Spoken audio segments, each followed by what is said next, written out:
ಬೆಳಗ್ಗೆ ತಿಂಡಿಗೆ ಡಿಫ್ರೆಂಟ್ ಆಗಿರೋ ರೆಸಿಪಿ ಬೇಕಿದ್ರೆ ಈ ಅವಲಕ್ಕಿ ಸೂಜಿ ರವಾ ರೆಸಿಪಿ ಟ್ರೈ ಮಾಡಿ. ಮಕ್ಕಳು ಟಿಫನ್ ಬಾಕ್ಸಿಗೆ ಕೊಟ್ಟು ಕಳಿಸಿದ್ರಂತೂ ಡಬ್ಬ ಖಾಲಿ ಆಗೋದು ಗ್ಯಾರಂಟಿ. ಇದಕ್ಕೆ ನಾನು ಮೀಡಿಯಮ್ ಅವಲಕ್ಕಿನ 1 ಕಪ್ ತೊಗೊಂಡು ನೀಟಾಗಿ 2-3 ಸತಿ ನೀಟಾಗಿ ವಾಶ್ ಮಾಡ್ಕೊಂಡಿದ್ದೀನಿ. 1 ಕಪ್ ಮೀಡಿಯಮ್ ಅವಲಕ್ಕಿಗೆ 1 ಕಪ್ಪಷ್ಟು ಸೂಜಿ ರವೆ ಹಾಕ್ಕೊಳ್ಳಿ.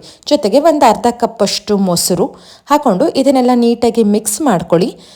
ಇದನ್ನು ಸ್ವಲ್ಪ ಸ್ಮ್ಯಾಶ್ ಮಾಡ್ಕೋಬೇಕು. ಯಾವಾಗ ಅವಲಕ್ಕಿ ಸ್ಮ್ಯಾಶ್ ಮಾಡಿದಾಗ ತುಂಬ ಚೆನ್ನಾಗಿ ಬರುತ್ತೆ. ಇದೊಂದು 10 ನಿಮಿಷ ನೆನ್ಕೊಂಡ್ಮೇಲೆ ನಾನಲ್ಲಿ ಸ್ವಲ್ಪ ಕೊತ್ತಂಬರಿ ಹಾಕ್ಕೊಂಡು ರುಚಿಗೆ ತಕ್ಕಷ್ಟು ಉಪ್ಪು ಹಾಕಿ ನೀಟಾಗಿ ಮಿಕ್ಸ್ ಮಾಡ್ಕೊಂಡಿದ್ದೀನಿ.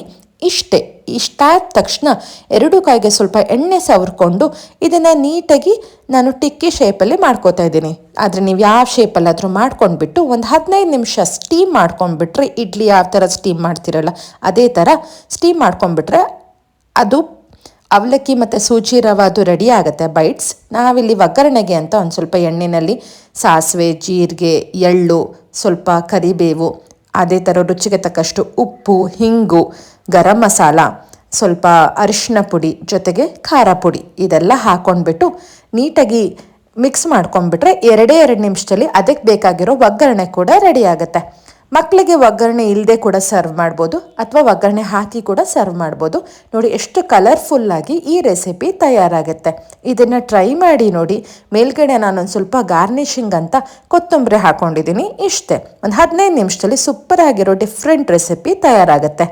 ಹೇಗೆ ಬಂತು ಅಂತ ಕಮೆಂಟ್ ಮಾಡಿ. ಹಾಗೆ ನನ್ನ ಚಾನಲ್ನ ಸಬ್ಸ್ಕ್ರೈಬ್ ಮಾಡಿ. Thank you.